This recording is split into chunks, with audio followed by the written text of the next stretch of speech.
day one to cast their matches. So how do you Yes. think how their performance was?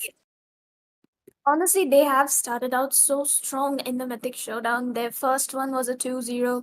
In the second one, unfortunately, they lost out the series with a score of 1-2 um, against, I forgot the team name, but okay. Yeah, they did lose out on that. That Yep. was, yeah, Team Untitled, who were the kings of the reverse sweep. And today again, they are against Eternity, another team which has lost out against Untitled as well. So both of these teams, they are going to be doing pretty well. But Rayuga specifically, if they can play around their EXP mage and mid lane sync, it is going to be a breeze for them. That's true. And a little question for Zero. Make a quick prediction. The draft. We'll dive into the draft very soon. But before that, is it going to be Eternity Esports or Rayuga Esports for today? Oh, definitely leaning against Rayuga Esports right now because throughout the whole wildcard stage, I think they have been one of the strongest teams. To have their spot secured here. So I'm definitely leaning towards Rayuga Esports, but again, Eternity they might just take the win as well. So rooting for both the teams. So it's gonna be a really exciting match. And with that, you guys take it away. This draft is started up, and have fun, cuties. Thank you, PJ. And with that, we can already see Team Eternity banning out on that support queen, Florine, the best roam in the current meta, along with Rayuga actually banning out on the Baxia. So that is definitely something very interesting to see. It's probably a target ban towards the side of Eternity, since we have seen them play out those UBE strategies quite well. So, against Team Blazing Olympus yesterday, Eternity. Oh, wait. Actually, Baxia, against the match yesterday with Blazing Olympus, right? They showed a really well drafted match for Baxia. So, I guess they might be, kind of predicting that Eternity are going for something like that sort of team comp. So, just, might be target ban as well, just being cautious of your opponent right now. But Hylos, once again, a really strong ban, I would say, given that he can be flexed into the EXP and also into the roam position as well. Exactly. So, and even Matilda getting banned out just shows how much the current meta among the top teams revolves around those supports and those sustain kind of a thing. And that is why the Bakshir really shines because he has that constant anti heal passive. So, obviously, that's a good ban choice right there. Both of these teams have four very strong bans at the moment. And for the last one, I do think they might be banning out on something safer so that they can actually keep a good option open to pick for themselves. And yes, they go ahead with the Hayabusa ban, which means that Eternity is definitely looking for that Kimi first pick. The Rayuga, they are just left with one ban as of now, and there are a lot of heroes to consider around the ban, especially the Kimi out there, and can't forget Kalea Badang as well, open up for taking up by either of the teams. So Rayuga, okay, just neglecting all three of them, going for the Suyo ban, targeting the jungle, quite interesting. It does leave out the Kimi to be picked up by Eternity, but the question is, will they be picking up that Kimi? Because Kimi is kind of a additional hero in my opinion. Because if you do have the mastery over Kimi, then she is definitely something that you need to fear. So Eternity. My question is, do they have any player to Oh my goodness, Lucas out as well. So definitely a strong start for Eternity out there. Don't you think, Sarah?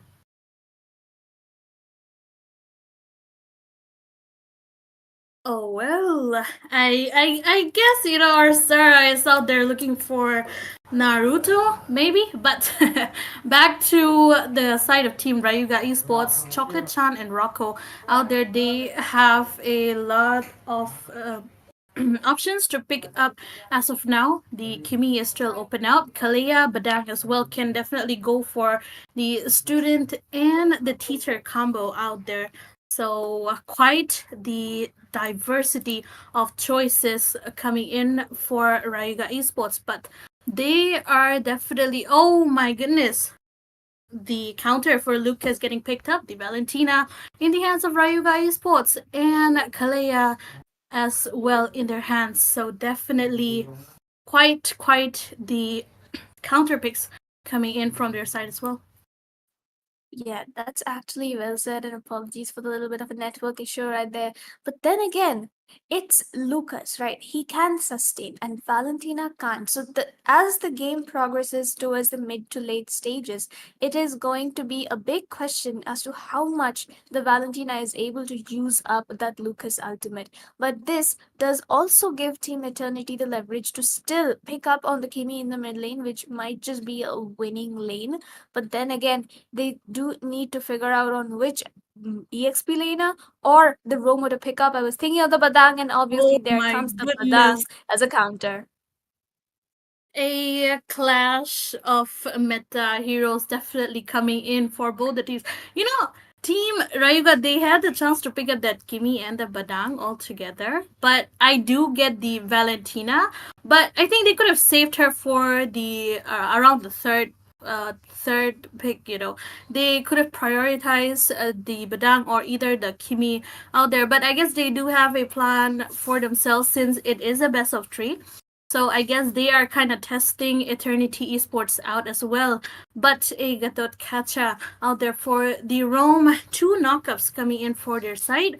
Phobias to get Phobias getting eliminated onto the ban because he has been quite the initiator and definitely a lot of menace given that they do have a lot of dash heroes. So quite a great ban coming in from their side as well. Exactly. So I think they kind of assumed that Lucas would be going in towards the jungle, which is very much possible from the side of Eternity. But that would mean they still kind of need at least one healer to keep up with the Mhm. amount of heal which Kalia is going to be providing to the side of Rayuga Esports. Obviously, there is going to be the gimme for a lot of anti-heal and shred which is going to be coming in, but then again they ban out on the Hanzo, which is a very questionable ban. But then again, maybe they want their mid lane and goal lane to be just playing it safe and do not want any kind of risks to be taken. Hmm. Yep, definitely. Hanzo, he does have the ability to dive on their backline given that he is the assassin. So Kimi would be the main target if Hanzo does get picked out. So, better safe than sorry ban coming in from the side of Eternity Esports as of now. But then again, a CC ban coming in.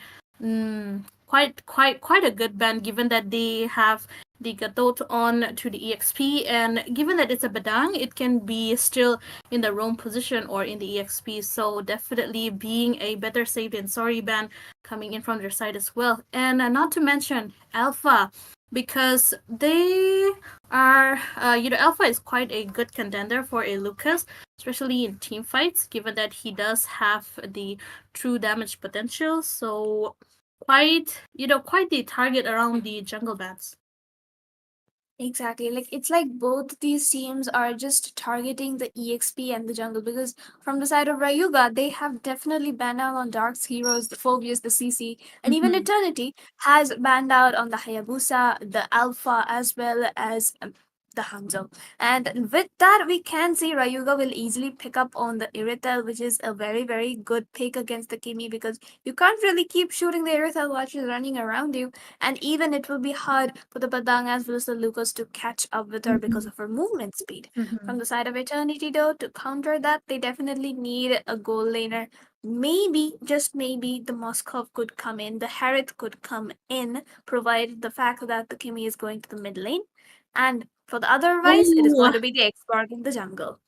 yeah, you called it, Sarah. You called it. Kimi, I think she is definitely going onto the mid lane, given that there is a Harriet out in the goal lane, a strong contender for Irithel out there. So definitely, kind of throwing off Team Rayuga by confusing, given that Kimi might have been on the gold onto the mid, but. We have with the new revamped Kimi, we do see her onto the mid lane more. So it is gonna be a menace for Team Rayuga unless they pick out an assassin to burst her down, because she does have a lot of a lot of utilities with her new skills. So you have got to be careful around that Kimi. Not to mention the Lucas, but oh, Dirot's jungle getting picked out by Rayuga. Now that is a plot twist.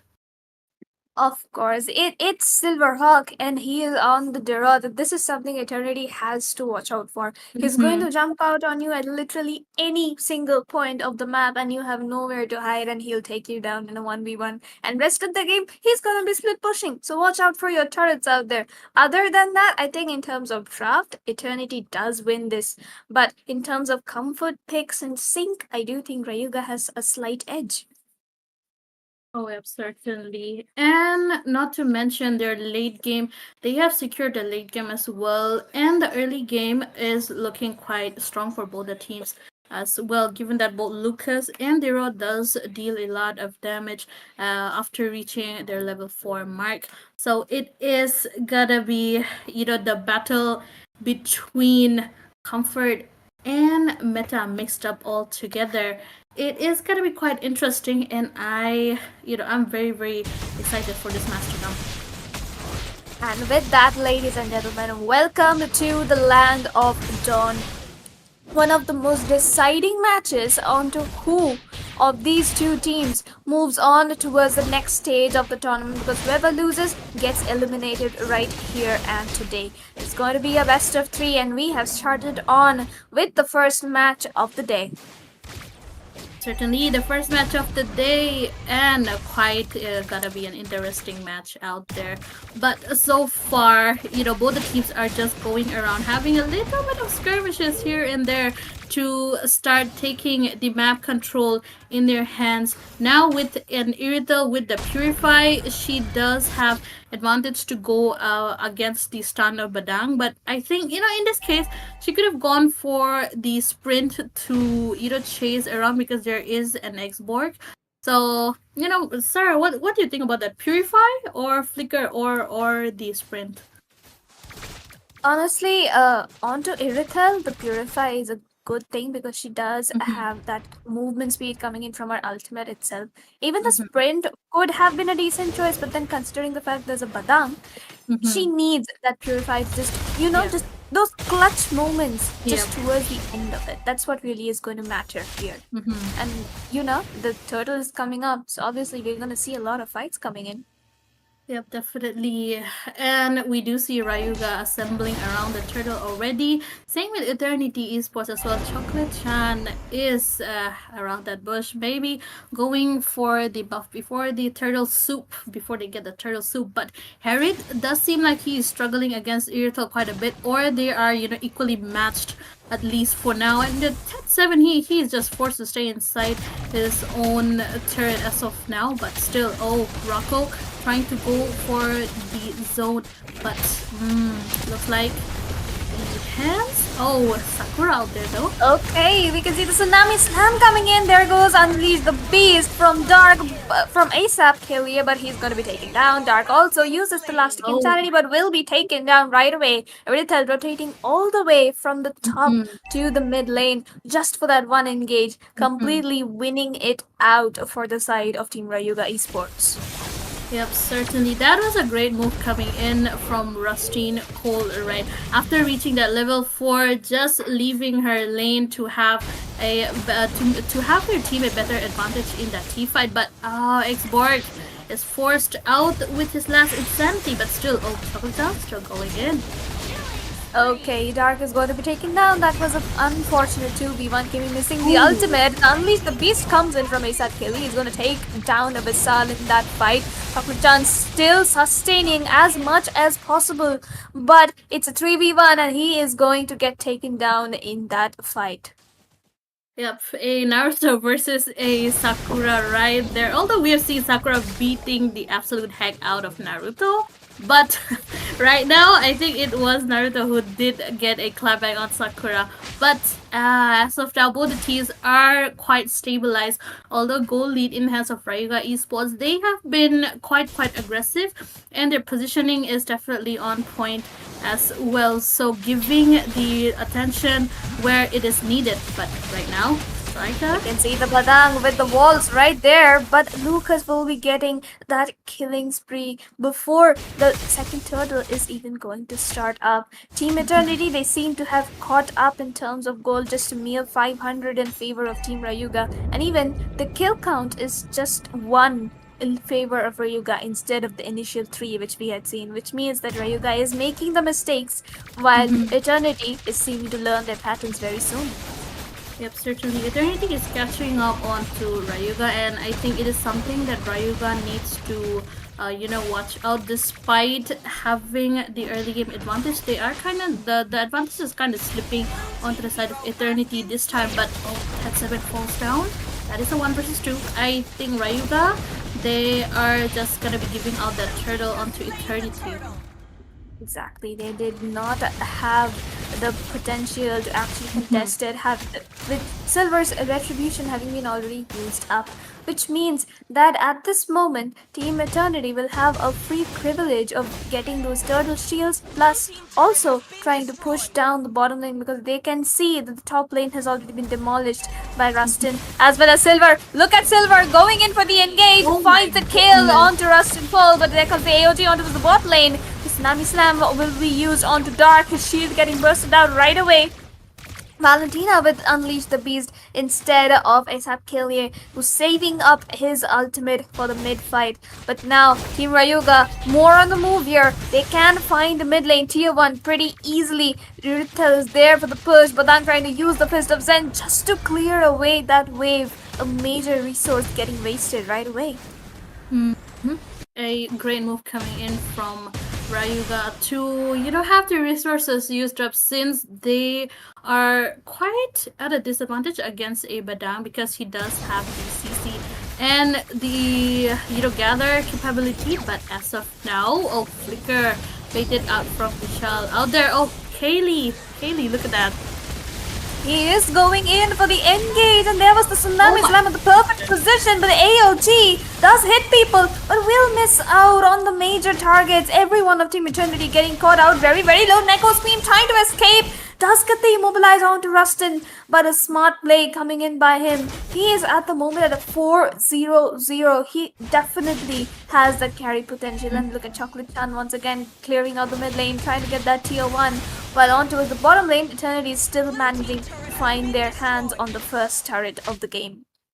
Yep, Rayuga is definitely leading in terms of objectives, but Eternity, they are trying to find the equal traits onto their side. But oh my goodness, the amount of damage that Iritel is dishing out. Harry does not stand a chance against Iritel with his current farm, and I think Team Eternity, they kind of made a mistake on not focusing onto their goal laner much.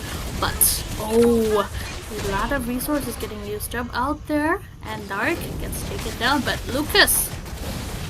Okay, Lucas trying to go in. There goes the Tsunami Slam, and he will be taken down right away along with Badang right in the middle of that team fight. Neko Scream still trying to hit some targets with her skills, but she is going to be melted by that Iritel with just a skill 1 and 2 basic attacks.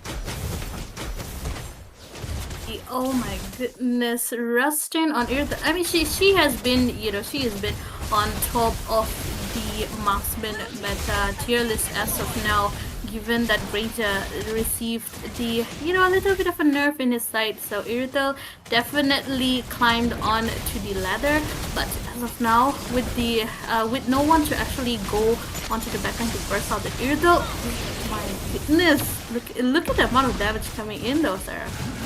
Exactly, and Neko Scream is trying to do as much as possible from the backline, but the damage onto Kimmy, it's just not enough with the amount of sustain which Team Rayuga has as of now. But look at Chocolate-chan, I told you he's going to be pushing down on your towers, and that is exactly what he is doing throughout this game. So obviously Team Eternity needs to watch out for that, and somehow the Heretic is just not it for this game. Mhm. But look at Ted7 though, he's trying to go in for his kill in the middle of Oh. all that. But unfortunately, it's a Valentina and she is gonna dash Mhm. away of that situation.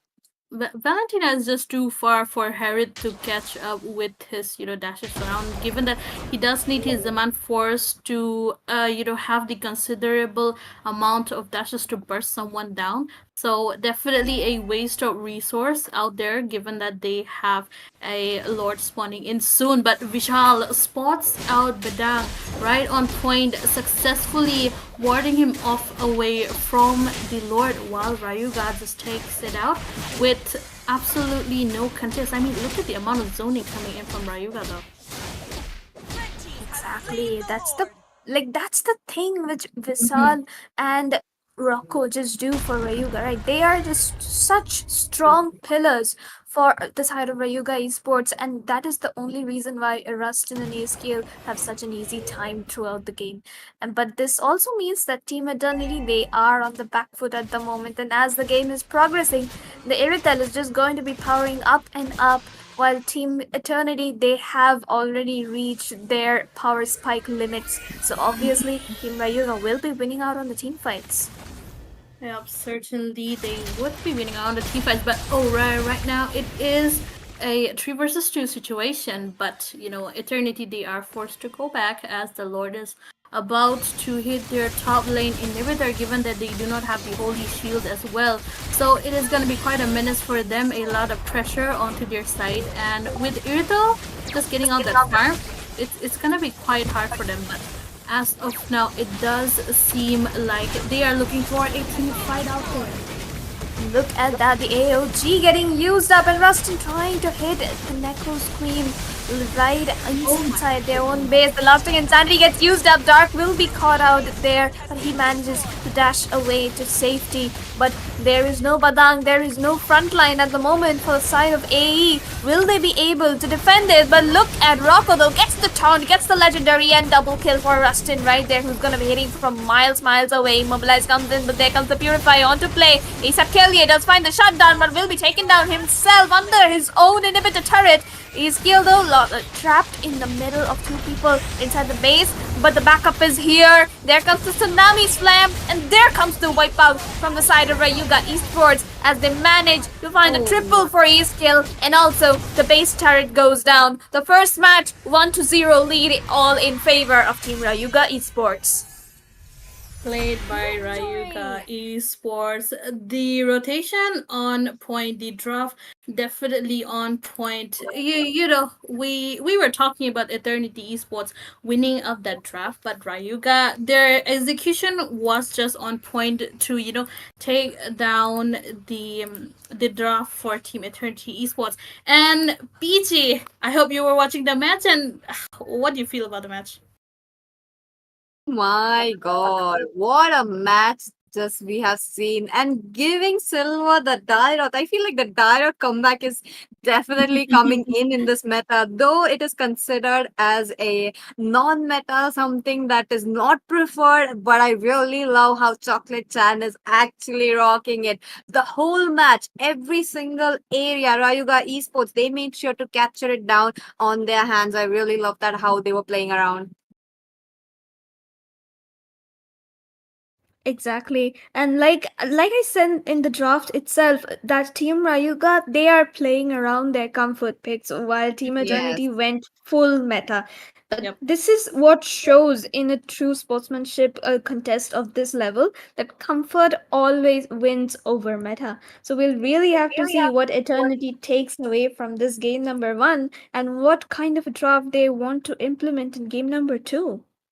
Oh, that's definitely something I want to see as well, given the fact that we did see a little bit of a comfort heroes on the side of Team Aeternity Esports as well. I like how Dark has kind of adapted to the Xbox as well. Not something you would see, but I feel like Team Rayuga Esports, they just know how to get a ban on the EXP players. So it would be kind of easier for them, but taking away the Lord and taking away the game such an early, like just one Lord was enough for them. That's crazy. That is definitely crazy. But best of three. I want to see what we have.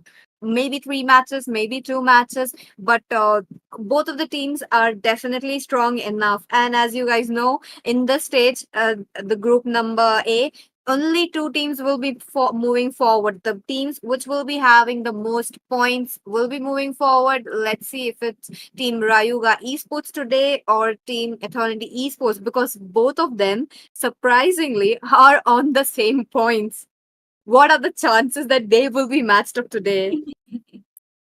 Oh well, only one can remain on the top. There can be two, so of course, the top two, which are on the top, needs to compete for the topmost position once again, right? So that is definitely what they are clashing out about right now. And I would just like to say, Rayuga, their Irithel, right? The rotation of Irithel from the starting of the game before they had the turtle going from all the way to the top towards the bottom, just to provide assistance to his team. It is usually something that we do not see. It's usually something that we see the EXP laners doing rather than the marksmen. But I guess it does work out because Irithel, she does have her movement speed.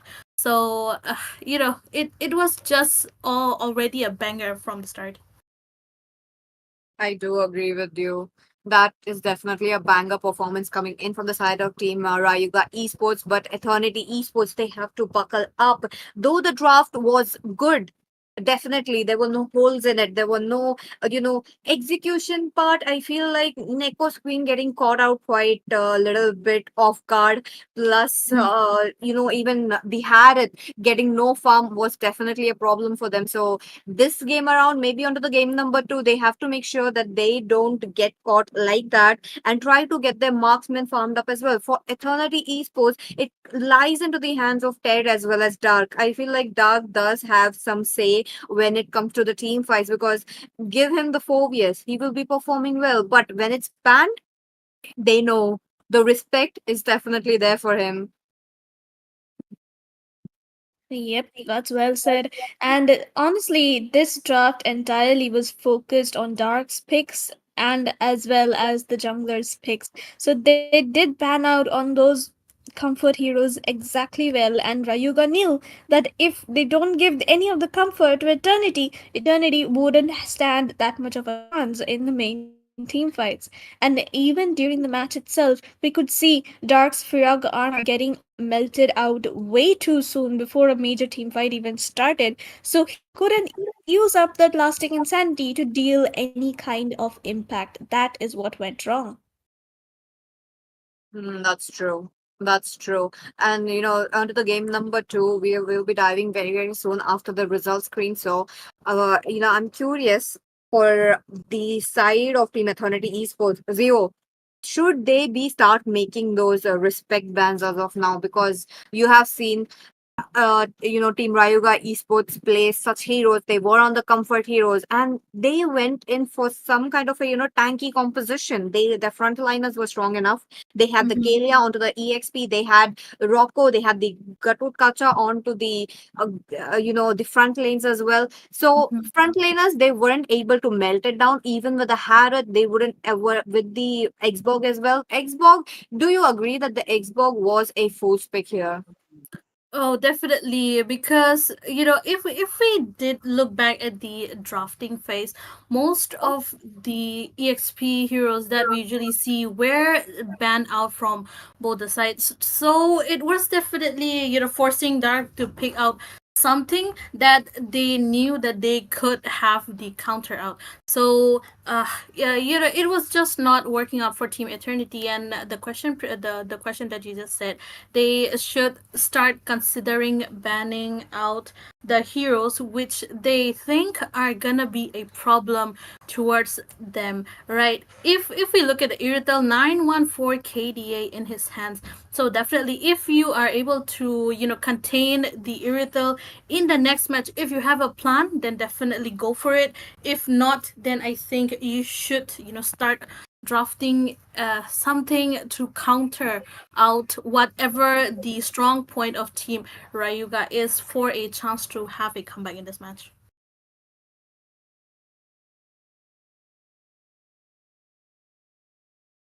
That is what Team Rayuga Esports had today for us. What a game coming in, but this is not over. Best of three series. Oh, you know what is it going to be? Team Rayuga Esports want to take it away. Like it.